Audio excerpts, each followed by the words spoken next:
नमस्कार। कहानी कलक्ष में आपका हार्दिक अभिनंदन है। और आज मैं कक्षा 9वीं के लिए संचयन भाग 1 से गिल्लू पाठ लेकर उपस्थित हुआ हूं। इस गिल्लू पाठ से हमने जो रखा है, सबसे पहले लेखक लेखिका का परिचय, उसके बाद सारांश, और उस सारांश के आधार पर, पाठ के आधार पर जितने भी कॉम्पिटेंसी प्रश्न बन सकते हैं उन प्रश्नों को रखा है, और साथ ही आपकी सहूलियत के लिए, आपकी आसानी के लिए उन सभी प्रश्नों के उत्तर को भी रखा है। तो आइए सबसे पहले पाठ करते हैं। गिल्लू, लेखिका महादेवी वर्मा। और गिल्लू में इस पाठ का जो मुख्य उद्देश्य है, मानव और पशु पक्षियों के बीच प्रेम को दर्शाती यह एक संवेदनशील कहानी है। आइए सबसे पहले लेखिका परिचय करते हैं। महादेवी वर्मा जी का जन्म 26 मार्च 1907 फर्रुखाबाद उत्तर प्रदेश में हुआ और इनकी मृत्यु सितंबर महीने में इलाहाबाद उत्तर प्रदेश में हुई। इंदौर मिशन स्कूल से प्रारंभिक शिक्षा प्राप्त की। इलाहाबाद विश्वविद्यालय से संस्कृत में एमए पास कर वहीं पर विद्यालय में प्रिंसिपल हो गई। महादेवी वर्मा की प्रमुख रचनाएं किस प्रकार हैं? कविता संग्रह निहार, रश्मि, नीरजा, यामा, सांदगीत, दीपशिखा आदि। रेखाचित्र अतीत के चलचित्र, स्मृति की रेखाएं। संस्मरण पथ के साथी, मेरा परिवार और संस्मरण। निबंध संग्रह, श्रृंखला की कड़ियां, विवेचनात्मक गद्य साहित्यकार की आस्था तथा अन्य निबंध। आपको सन 1956 में पद्म भूषण, 1982 में ज्ञानपीठ पुरस्कार और वर्ष 1988 में पद्म विभूषण से सम्मानित किया गया। संस्मरण किसे कहते हैं? तो स्मृति के आधार पर किसी विषय पर अथवा किसी व्यक्ति पर लिखित आलेख संस्मरण कहलाता है। संस्मरण को साहित्यिक विधा की एक नई प्रवृत्ति भी माना जा सकता है। ऐसी रचनाओं को संस्मरणात्मक निबंध कहा जाता है। संस्मरण लेखक का दृष्टिकोण बन जाता है। संस्मरण लेखक का दृष्टिकोण बन जाता है। संस्मरण में लेखक जो कुछ स्वयं देखता है और अनुभव करता है उसी का चित्रण करता है। लेखक की स्वयं की अनुभूतियां तथा संवेदनाएं संस्मरण में अंतर्निहित रहती है। ध्यान दीजिए, लेखक की स्वयं की अनुभूतियां तथा संवेदनाएं संस्मरण में अंतर्निहित होती हैं। इसका अर्थ क्या हुआ? इसका अर्थ हुआ कि एक संस्मरण लेखक उन पक्षों को रख सकता है जो उसकी संवेदनाओं को झकझोरता है, जो उनकी अनुभूतियों को उद्बुद्ध करता है, प्रेरित करता है बाहर निकलने के लिए। तो ऐसे घटनाओं को, ऐसे संस्मरणों को, ऐसे स्मरणों को वह अपने संस्मरण में रखता है, जगह देता है। आगे देखते हैं। प्रस्तुत कहानी के 5 चरण हैं। जो हमारे पास संस्मरण है गिल्लू, उसके 5 चरण हैं। कौन कौन से 5 चरण हैं? गिल्लू व लेखिका की प्रथम मुलाकात हुई। द्वितीय चरण में गिल्लू व लेखिका के बीच संबंधों की घनिष्ठता हुई। तीसरा चरण जो है, गिल्लू के जीवन में प्रथम वसंत का आगमन हुआ। चौथा चरण है, गिल्लू सभी प्राणियों में अपवाद रूप में था। और 5वां चरण है, संवेदनशील गिल्लू के जीवन का अंत कैसे हुआ। और ये देखिए, सारांश या सार मैं आपको बताने जा रहा हूं। स्वभाव से ही संवेदनशील ममतामयी लेखिका महादेवी जी को एक दिन सवेरे गमले और दीवार के बीच में प्राण रक्षा के लिए छिपता हुआ आहत गिलहरी का एक बच्चा दिखाई दिया। कौवों की चोंच से आहत उस लघु प्राण को हौले से उठाकर लेखिका अपने कमरे ले आई। रुई से रक्त पोंछकर घावों पर पेंसिलिन का मरहम लगाया। रुई की पतली बत्ती दूध में भिगोकर उसे दूध पिलाने का प्रयास किया। लेखिका के अथक प्रयासों से तीसरे दिन वह गिलहरी का बच्चा स्वस्थ होकर उनकी उंगली को अपने पंजों से पकड़कर नीले कांच के मोतियों जैसी आंखों से इधर उधर देखने लगा। लेखिका ने उसे नाम दिया गिल्लू।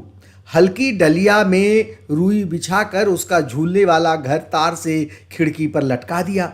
जैसे ही लेखिका लिखने बैठती, वह उनका ध्यान आकर्षित करने के लिए उनके पैरों तक आकर सर से पर्दे पर चढ़ जाता।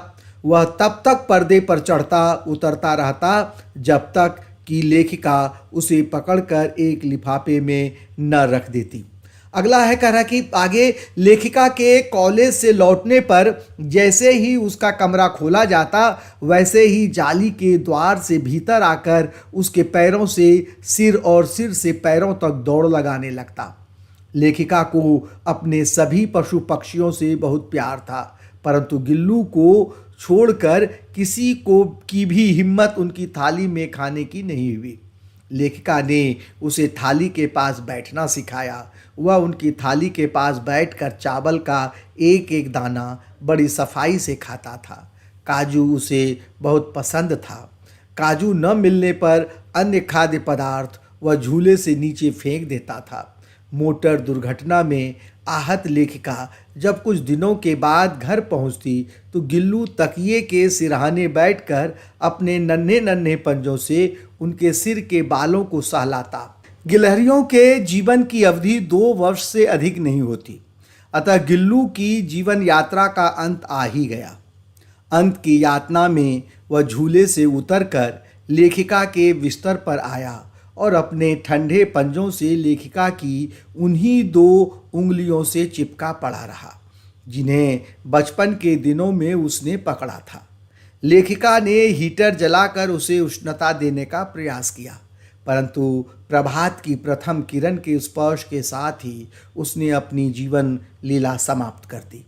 सोन जूही की लता के नीचे उसे समाधि दी गई। सोन जूही की वासंती कलियों के खिलने पर लेखिका को गिल्लू की याद आ जाती है और उन्हें लगता है कि शायद गिल्लू ही इन पीली कलियों के रूप में अवतरित हुआ है। आइए तो सबसे पहले अब उसके बाद प्रश्न करते हैं। प्रश्न में क्या है, ध्यान दीजिए। इसके जो प्रश्न हैं 4 अंक के प्रश्न होंगे, कॉम्पिटेंसी आधारित प्रश्न होंगे। तो मैंने दोनों तरह के प्रश्न, कॉम्पिटेंसी आधारित प्रश्न ज़्यादा रखने की कोशिश की है। तो पहला प्रश्न है, सोन जूही में लगी पीली कली को देख लेखिका के मन में कौन से विचार उमड़ने लगे।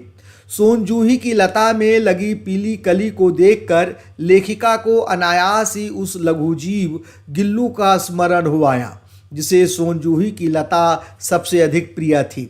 गिल्लू उस लता की सघन हरितिमा में छिपकर बैठ जाता था और लेखिका के पौधों के निकट पहुंचते ही वह उन्हें चौंकाते हुए कूदकर उनके कंधे पर बैठ जाता। पहले लेखिका उस लता में वासंती कलियों को खोजा करती थी, परंतु अब उनकी आंखें सोन जूही की लता में उस लघु प्राण गिल्लू की खोज करती रहती है।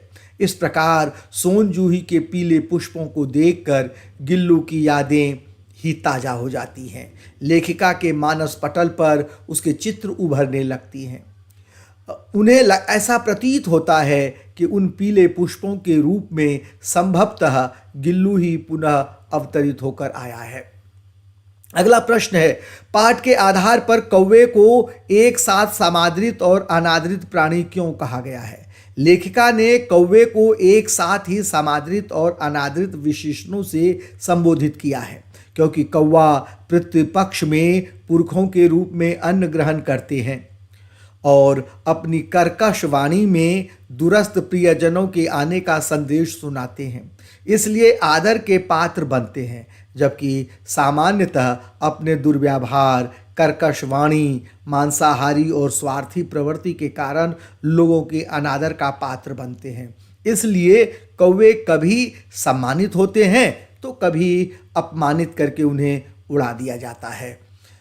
अगला प्रश्न है, गिलहरी के घायल बच्चे का उपचार किस प्रकार किया गया।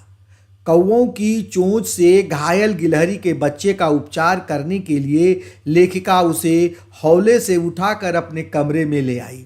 रक्त पोंछकर घावों पर रुई से पेंसिलिन का मरहम लगाया।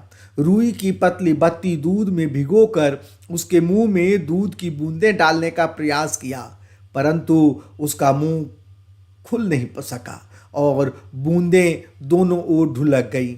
कई घंटों के प्रयास के बाद उसके मुंह में एक बूंद पानी टपकाया जा सका। 3 दिनों में वह पूरी तरह स्वस्थ और इतना आश्वस्त हो गया कि लेखिका की उंगली अपने 2 नन्हे पंजों से पकड़कर इधर उधर देखने लगा। इस प्रकार लेखिका के अथक प्रयासों से आहत गिलहरी के बच्चे ने स्वस्थ जीवन प्राप्त किया। अगला प्रश्न है, आहत पशु पक्षियों की सुरक्षा एवं सेवा किन आदर्शों को प्रदर्शित करते हैं? गिल्लू पाठ के आधार पर लिखिए। आहत निरीह और मूक पशु पक्षियों की सुरक्षा एवं सेवा करना साधन संपन्न मानव का पहला कर्तव्य होना चाहिए। पशु पक्षी अपना दुख दर्द जता नहीं सकते। ऐसी स्थिति में मनुष्य को उन्हें सुरक्षित स्थान पर ले जाकर उनकी दवाई व मरहम पट्टी की व्यवस्था करनी चाहिए। पशु पक्षी भी मनुष्य की भांति ईश्वरीय संरचना है, अतः ईश्वरीय सत्ता के प्रति अपने विश्वास एवं श्रद्धा को जताने के लिए, ईश्वर की करुणा और दया को प्राप्त करने के लिए किसी भी मनुष्य को लेखिका की भांति आहत प्राणियों की सेवा करनी चाहिए। गिल्लू महादेवी जी के पेंसिलिन लगाने और प्रेम पूर्वक दूध की बूंदें पिलाने से पूर्णतः स्वस्थ हो गया। मानव और प्रकृति के बीच संबंध जोड़ने के लिए सेवा का यह भाव सर्वोत्तम जीवन मूल्य है, जहाँ शब्दों के अभाव में भी निकटतम प्रेम और आत्मीयता झलकती है। अगला प्रश्न है, गिल्लू पाठ के माध्यम से लेखिका ने पशु पक्षियों के प्रति मनुष्य की किस भावना को उभारा है? गिल्लू पाठ के माध्यम से लेखिका महादेवी जी ने पशु पक्षियों की अन्य प्राणियों से सुरक्षा की व्यवस्था के साथ उन्हें स्वाभाविक एवं स्वतंत्र रूप से जीवन यापन करने का सुअवसर दिया है। गिल्लू जैसे छोटे से जीव को उनके घर में पलने और कुत्ते बिल्लियों से बचाना भी एक बड़ी समस्या थी। इसलिए उसके लिए एक हल्की फूल रखने की डलिया में रुई बिछाकर उसका झूलने वाला घर बनाकर अपने कमरे की खिड़की पर लटकाया। उसके मनपसंद खाद्य पदार्थ, बिस्किट और काजू की व्यवस्था की। गिल्लू के युवा होने पर, जीवन में नव वसंत के आगमन पर खिड़की की जाली खोलकर बाहर की गिलहरियों के साथ खेलने की व्यवस्था कर दी। इस प्रकार घर में रहते हुए भी गिल्लू गिलहरियों के साथ स्वाभाविक वातावरण में जीवन व्यतीत करने लगा। महादेवी जी ने जीव जंतुओं को स्वाभाविक वातावरण देने की भावना को इस प्रकार पाठ के माध्यम से बड़े ही सुंदर ढंग से व्यक्त किया है कि जीवन में मनुष्य कैसे पशु पक्षियों की सेवा कर सकता है। गिल्लू की गतिविधियों के आधार पर लिखिए कि पशु पक्षी भी बाल सुलभ क्रीड़ाओं में किस प्रकार आनंद लेते हैं। पाठ में वर्णित गिल्लू की गतिविधियों और शरारतों को देखकर स्पष्ट होता है कि लेखिका को चौंकाने में तथा उनके साथ सहज भाव से खेलने में गिल्लू को बड़ा आनंद आता था। जब लेखिका सोन जूही की लता में वासंती कलियों को खोजती थी तो लता की सघन हरितिमा में छिपकर बैठा गिल्लू सहसा ही उनके कंधे पर कूदकर उन्हें चौंका देता था। जब वे लिखने बैठती तो उनका ध्यान आकर्षित करने के लिए वह उनके पैरों तक आकर सर से पर्दे पर चढ़ जाता और फिर उसी तेजी से उतरता था। यह दौड़ने और पर्दे पर चढ़ने का क्रम तब तक चलता रहता था जब तक कि लेखिका उसे पकड़कर एक लंबे लिफाफे में नहीं रख देती थी। वह घंटों मेज पर दीवार के सहारे खड़ा रहकर लेखिका को देखता था। लेखिका के कार्यालय से लौटने पर वह उनके पैर से सिर और सिर से पैर तक चक्कर लगाता था। इन सब बाल सुलभ क्रीड़ाओं में गिल्लू को विशेष आनंद मिलता था। यह पाठ आपको कैसा लगा? अच्छा लगा हो तो ज़रूर लाइक और सब्सक्राइब कर लीजिएगा। साथ ही अगर आपके मन में और भी कोई प्रश्न हो, आपके विद्यालय में आपके अध्यापक ने या आपकी अध्यापिकाओं ने आपसे कुछ प्रश्न पूछे हों, अगर आप मुझसे पूछना चाहते हैं तो आप कमेंट्स में आप उन प्रश्नों का उत्तर लिखिए, मैं आपको उत्तर दूंगा। और साथ ही अगर ज़रूरत पड़ी तो एक नया वीडियो बनाकर आपके प्रश्नों का उत्तर दूंगा। तो अब तक के लिए मैं आज्ञा चाहता हूँ। बहुत बहुत धन्यवाद।